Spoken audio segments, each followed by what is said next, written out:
sucked. Yeah. And that's the cold open.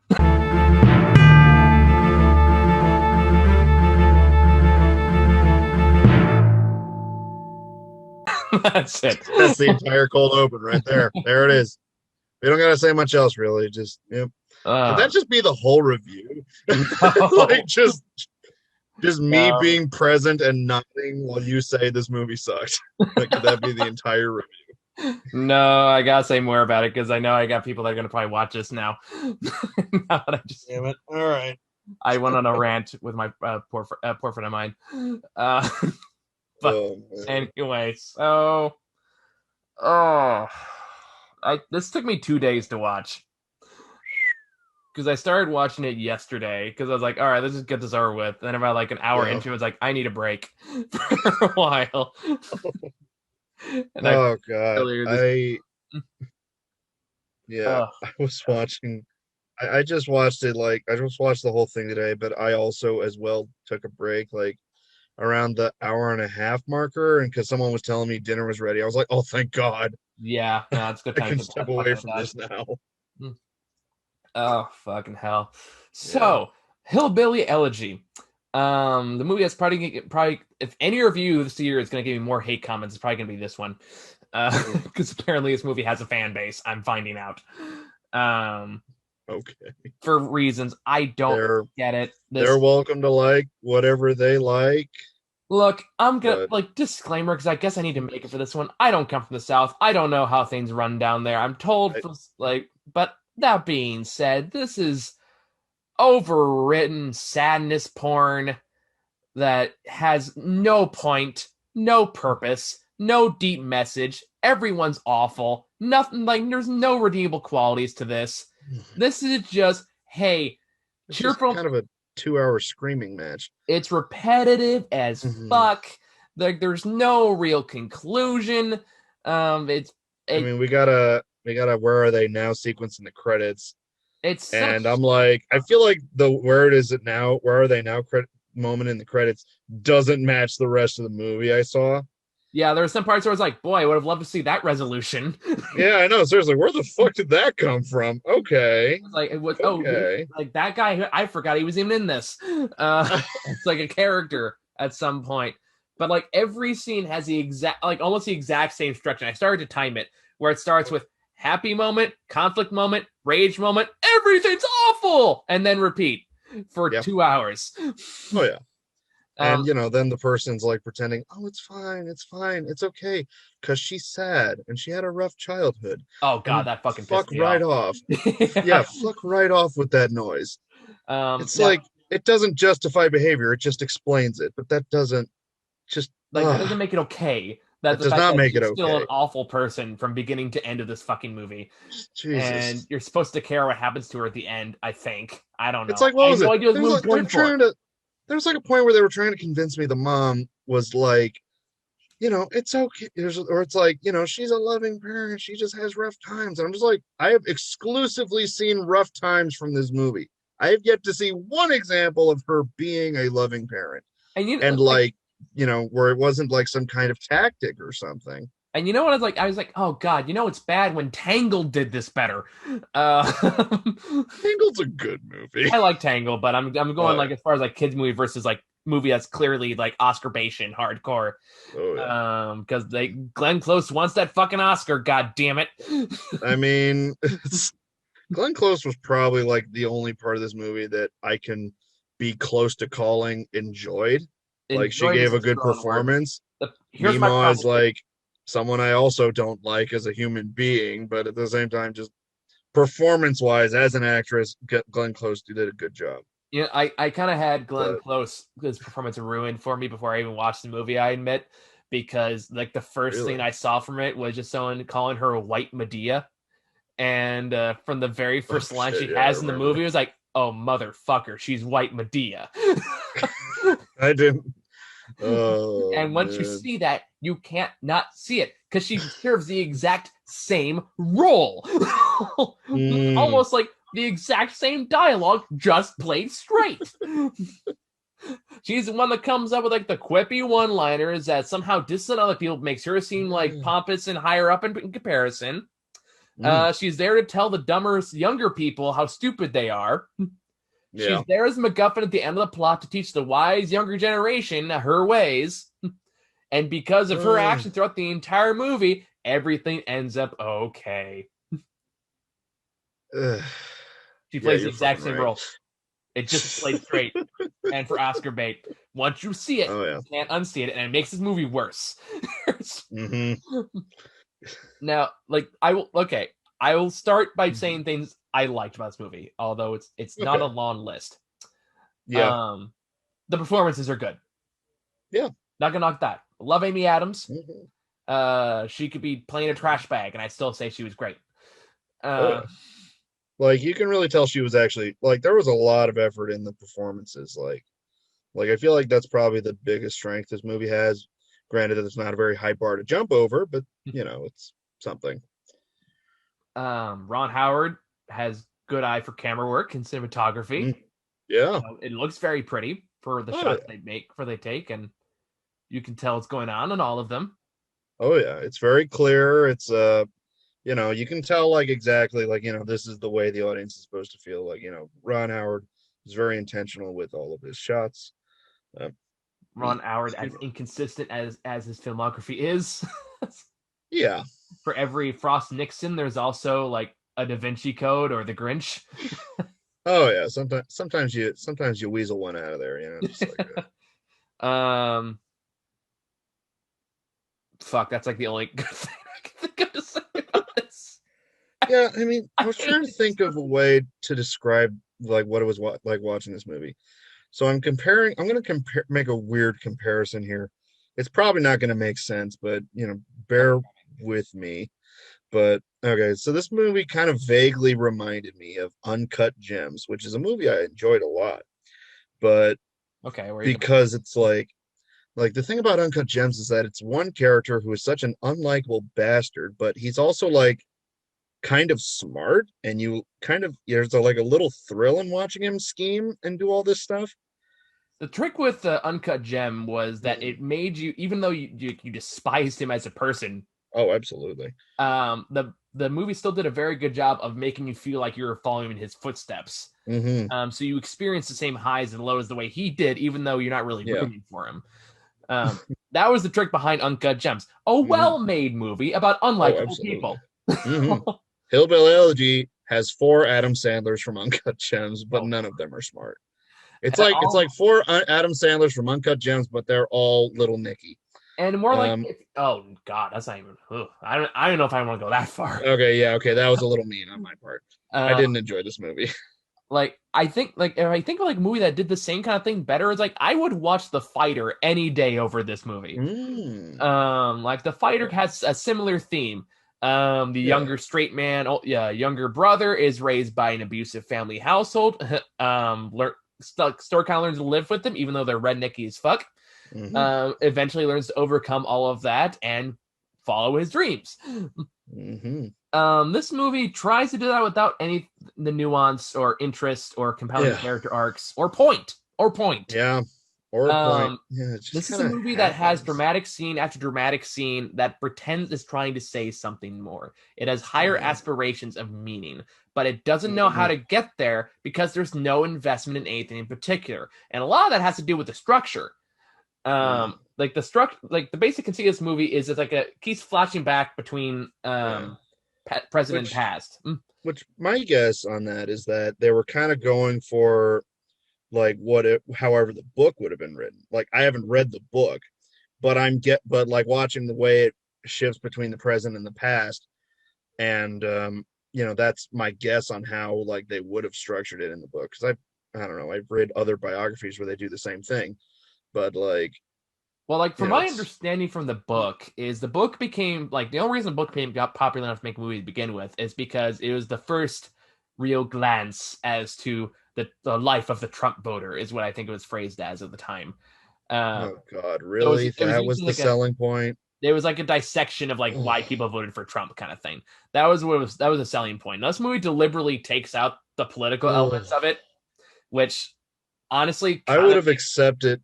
Honestly, like before you said that, I would have been maybe mildly curious about the book. Now I'm just like, fuck no, I'm not gonna read this. Then, like, at the very least, though, like, if they actually included the political elements from the book, at least there would have been like a point to talk about.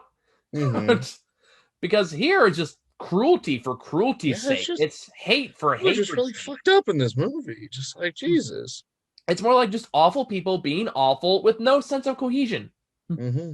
That flip on a fucking dime. And maybe some people. Oh my god, that disturbed the hell out of me. At the same time, I'm wondering, like I know some abused people in my life. I know survivors of hardcore shit. But this at the same time, it's like, who talks like this? Who does this? Who makes these decisions? And like everybody in this movie is fucking awful. Mm-hmm. Even the main character like goes on some tangents at some point. Yeah, like, I know. Fuck. It's like really startling the first time he like yells at his girlfriend, because it's like, whoa, dude, what the fuck?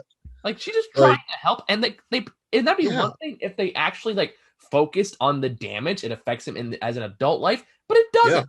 Yeah, she's just kind of like, hey, it's cool, man. I'm okay with the fact that you just kind of yelled at me for no fucking reason. No, I mean, like him, like if his main character arc in the movie was here's how he is damaged by his abuse as a youngster, but for the most part, except for like a couple outbursts, he seems remarkably like well established, well adjusted. Like, I'm not really buying this game, and that what they're trying to go for is like, well, he did it because his grandma told him to pull himself up by his bootstraps and hey, stop being poor. That's basically what it boils down to. Yeah. Which again, like, that's the only thing of any real substance movie has to say, and it's so shallow. And beyond there is nothing to this movie. There's nothing to these characters. There's nothing to this writing. It's just it's sadness porn. Yep. It's like if a 15-year-old who just recognized film for the first time wanted to write a drama, this is the kind of drama they would write. That's how I feel about this, because it follows such a predictable, angry drama formula. Where it just jumps from scene to scene. Like, that's the problem with the formatting too, is the fact that because it keeps jumping back to the past, but not in any like linear sense, so much as it jumps to the most interesting parts of this kid's life, the most moving moments of this kid's life. There are some parts that there's no build to any of it. What part of the past is this? Because some of the past scenes felt linear, but then there were some other ones where it felt like it was like a callback to like an earlier scene. And I'm just like, wait, hold on. Is this like the middle past or the beginning past? What part of the past are we looking at right now? Or how sometimes I was confused. Or not even that, just so much how much time passes between each flashback. Yeah, you don't really know, because in that way it feels like it just kind of hops around and it doesn't have any coherency. Yeah, exactly. It's just like it's very slice of life, but like one of the appeals of slice of life is like, things just kind of going by, small stories and stuff like that. But this movie is like really trying really fucking hard to make everything to just have as much of grandness and the story as possible. But like, it's only focused on like negative aspects of shit like that. And it's like, if you want to convince me that this person's a loving mother, show me some scenes where she's loving and she stays that way, because like you said, 10 seconds. Yeah, exactly. Longer than 10 seconds. Literally, it's like, oh, aren't you guys excited to have a dog? Fuck this dog. I'm gonna kill this fucking dog. I'm like, holy fucking shit, calm down. And like, there's a whole sequence where like she takes him to like the trading cards store or something like that, and like they're laughing about the cards and stuff like that, and then he actually knocks something over, and then the store owner who also just randomly loses his shit. Yeah, I know. It's like, dude, calm down, shut the fucking rack. And they start yelling at each other. Mean in this like, I stole some cards. Let's look over these, and we're back to happy. And then we're in the car, and then we're back to he says something snarky, and then we're back to angry, and then we're just downright psycho. And then she's tearing down like doors like it's fucking The Shining. And and this never comes back. Why didn't the mom go to jail after that? Because she totally broke into that lady's house. I feel like that lady would press charges. Yeah, right. Seriously, like, nothing happened. Like, there's no consequences to this. Like, it never comes up again. There's a part where she's like randomly at the flashback. She just in the middle. Amy Adams is in the middle of the street. Her wrist slit open. And like, again, this is where like the lack of a coherent timeline is jarring, because this out of nowhere. God knows how much time after between the flashbacks where she just like this now, and it feels like here's my dramatic acting moment. And it's like every scene is here's my dramatic acting moment. It's like, you remember the improv game Oscar-winning moment? Yeah, literally. I was just thinking about that improv game. Yeah. Like every scene is Oscar-winning moment. And it's just like... For those who don't know that game, Oscar-winning moment is a game where you play out a scene, and at any random time, some person can go Oscar-winning moment, and whatever is happening, you get the spotlight. You have to make a dramatic monologue about whatever's happening. And this is the worst kind of the shit out of that scenery. Like, this is the worst kind of Oscar bait movie that relies on that trope, and it's obnoxious. It's just it's in your face all the time. There's no room to breathe. There's no room for these characters to actually talk like people. It like something dramatic has to be happening all the time, or the movie feels like it's wasting time, I guess. Yeah, just let feelings sit for a little bit. It's like, we don't have to be having hyper drama every single goddamn scene. You gotta let the audience breathe. This isn't a Hallmark movie. We're allowed to take a moment. Just like, fucking back off, Ron Howard. Okay, take a breather.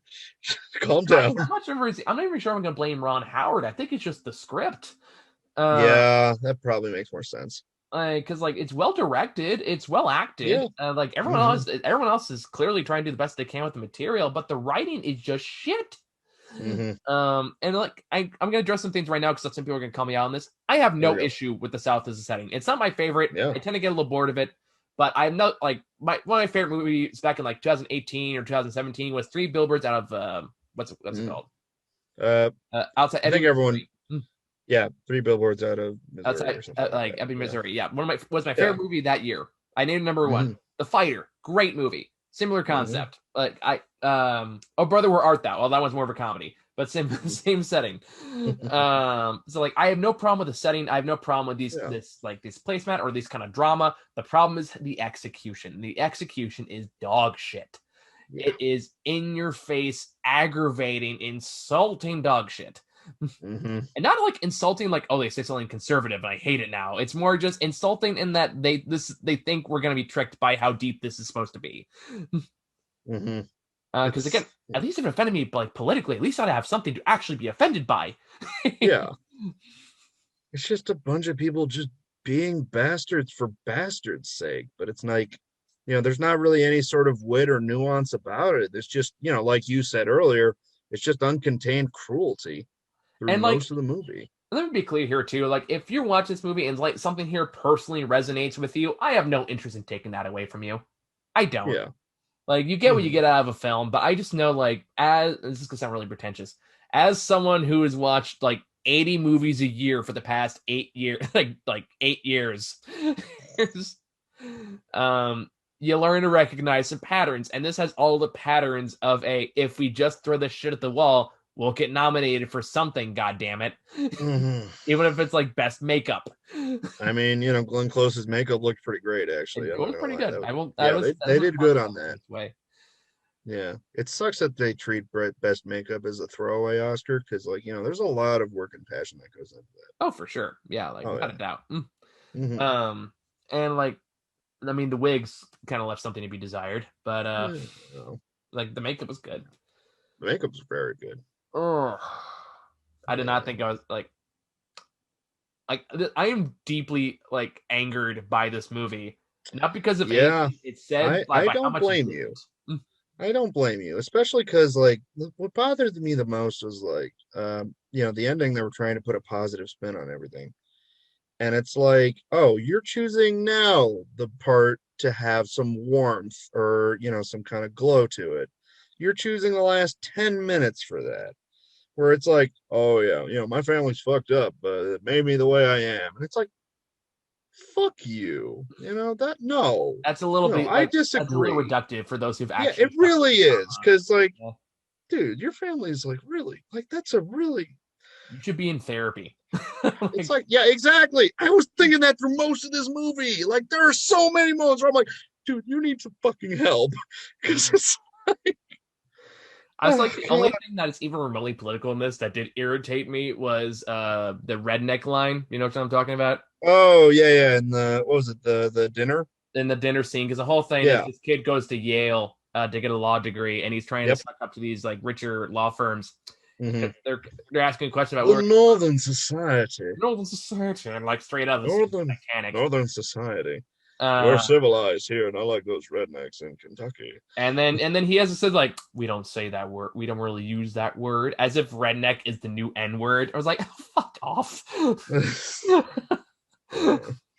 Like this, that was like the most remotely political thing in there. And because it's like the only thing that implied any kind of like white victimhood this movie wants to have. Mm-hmm. But let's be clear, like if there was more to say about that, I would probably have a bigger tangent on that. But that's like the only thing that's even remotely political in this movie. Mm-hmm. Everything else is just anger and cruelty, and I fucking hate it. That like the night I watched this is a really bad night because I also decided to watch The Boys for the first time. Oh, and I fucking hated it. Wait, which Boys? The Boys, the TV show. Oh, you started watching The Boys. I watched past tense. Like I watched the first episode and the second episode, like nope, and then stopped watching. Oh shit. Okay. And I know that one's not gonna be a lot of fans. I know a lot of people like that show, but I think it is simple horseshit. Yeah. And then I went from that. You have to be in a mood for it. That's. I enjoy The Boys, but like I have to be in a mood for it. I can't just walk into it. I have to prepare to watch The Boys. To me, that's like The Boys is like the antithesis to this kind of movie, where this one's like, look how deep we are. We're so sad and tragic. Look at how tortured our characters are. And The Boys one is like, yeah, that thing you like, you're stupid for liking it, and I can tell you why. I mean, have you ever read the graphic novel for The Boys? I know enough about it, and I have no interest in it. Yeah, I haven't read it, but my friend who has read it, he is like, dude, if you think the show is cynical, yeah, the book, like, dude, the graphic novel is literally just an outlet for one guy to, like, literally Billy Butcher's whole character in the graphic novel is just him. It's just the author's outlet for his own political beliefs. Like that's the whole thing in the graphic. What's the best way to put this? I mean, they help balance it out in the show, but like, yeah. Hillbilly Elegy is that theater student that everybody knows who's trying a little too hard. But they're amazing. I knew some people who were like that. There were some points where I was like that. I mean, everyone that does acting thinks that at some point, but like, yeah, I mean. No, like I've written some scripts where I'm just like, oh, this is so deep because I go all over the place. But no, everyone read it and they were like, this doesn't make any fucking sense, man. And I was like, so right there is why I'm terrified to write scripts. Oh yeah, I mean, like you practice writing scripts. Eventually, it's like it's a big part of it is just editing. Oh, for sure. Yeah. But my point is like anyway. So like this is the one that lacks any self-awareness or like perceives any criticism. The Boys is that philosophy student that hangs out in the random attic that smokes weed all the time. That goes, all right, let me tell you how the world fucking works, you stupid idiot. That's The Boys. I don't know. Is that the kids still do it? I don't know. It depends on where you live. I think like some of them it's this, some of them it's this. I don't know. I imagine I don't know dick about cigarette weed. I don't know dick about how well. Neither do I. Yeah. I really don't know anything. I was never with it in college. I'm not with it now. Anyway, so yeah, Hillbilly Elegy. Probably one of the worst of the year. Yeah. Like this is really bad Oscar bait. There's always one Oscar bait movie every year that just sucks out a piece of your soul and never gives it back. That is this movie this year. Now, as far as just straight up offensive, I don't even think it's the worst we've watched of these. Oh yeah. Because remember that? Were you the one that saw that Will Smith movie with me? Which Will Smith movie was that? It was Focus? The one where he was like, or not Focus. It was the one where like his daughter died. And he was visited by like his friends hired actors to play like. Oh shit! Yeah, I did watch that with you. Yeah. Oh. Like if I had a movie, like I'd pick a like straight up despicable. Yeah, that was such a fucked up movie. Like I mean, if we're gonna compare him, that movie was way worse than this. I mean, yes, like, absolutely. as far as like shameless It's Oscar like movies. we're going to stage scenes where he's acting crazy, but it's just like, and it's for his own good. Fuck this movie. That one was awful. I'm gonna see if I can find it because I'm trying to because it's gonna bug me. Not Helen Mirren. No, it was Helen Mirren. It was Helen Mirren? I think so. Yeah. No, who was the fucking? Wasn't Meryl Streep? No, it was not. It was Meryl Streep or Helen Mirren was in that. Collateral Beauty. That's what it was called. Oh God, I hate that title too. Yep, it was Helen Mirren.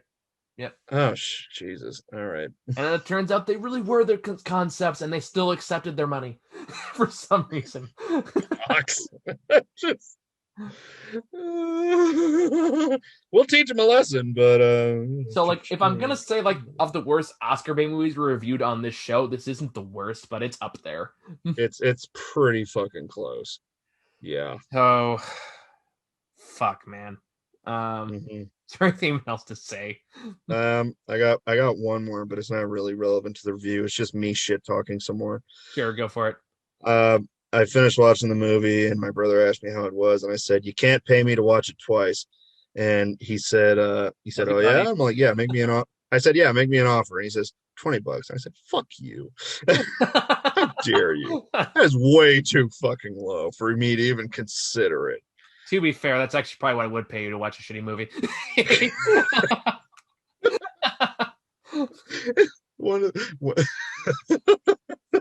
If I get paid, that's how much it is. There we go. That was the way it worked for a while. $20 is the first time I'll watch it. If you want me to watch it more times for to review, yeah, man, that number's gonna go up if it's shit.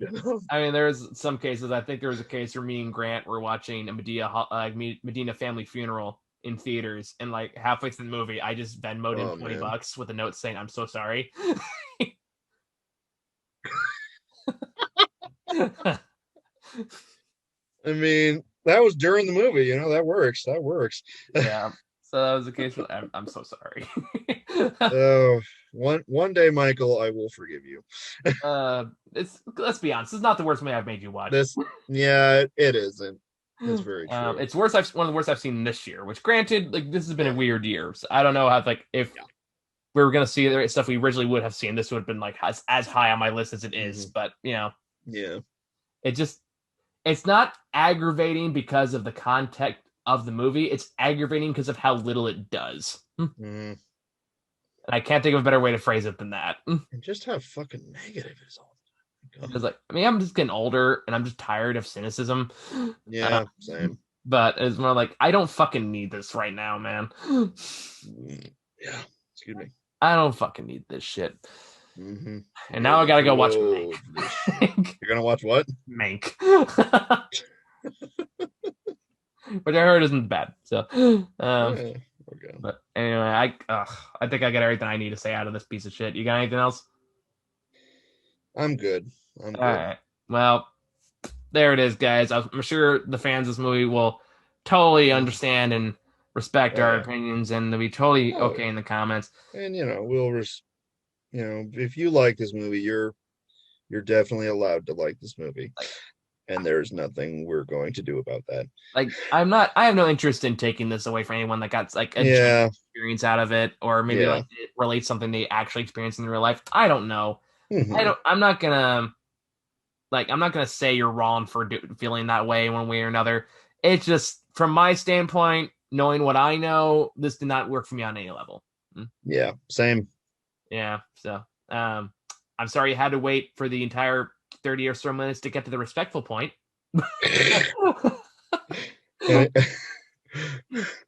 this video. The people who loved this movie are just going to start watching this review, and then they're going to be all like, well, maybe they'll say something nice at the end.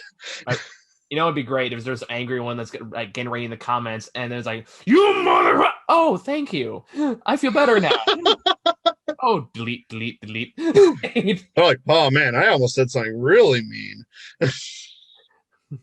You fucking cut. I mean, click, cut.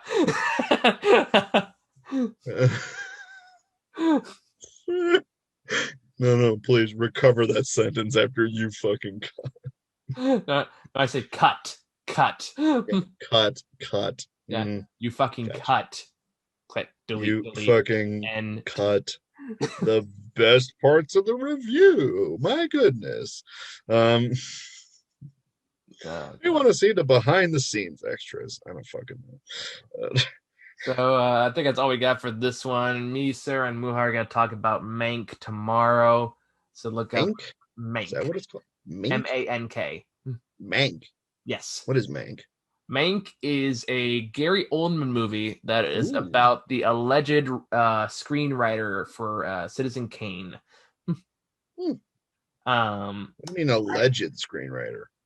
There's some kind of dispute about whether or not he actually wrote it or why, or I guess the movie takes a lot of historical liberties, gotcha. Which is one of those sayings like that. How much that bother you will range in degrees. Okay. I know nothing about it, so I'm kind of going there with a clean slate. Yeah, the most I know about Citizen Kane is that Drunk History episode about Citizen Kane. So you and I still got to check out the Christmas Chronicles 2, which means we got to watch the first one too. I actually just watched the first one this weekend. It's fucking great. I mean, I was kind of sold on it just by Kurt Russell as Santa. As Santa Claus. Dude, Kurt Russell's like fucking amazing in Christmas Chronicles 1. So I haven't seen Christmas Chronicles 2 yet, but it's fucking great. Christmas Chronicles 1 is a treat. So I'm just gonna have to marathon them probably over all right. knock that out, and then whatever else we have to watch. I don't even know anymore. I'm still angry. I want to say we were also gonna do the I don't know. I'm sure it'll come to us eventually. Oh yeah, the Trial of Chicago 7, the one I keep forgetting to do. That's the one. Yeah. So we'll get to do it eventually, goddammit. All right. Thank you guys for watching. See y'all later. All right. Take it easy. Bye.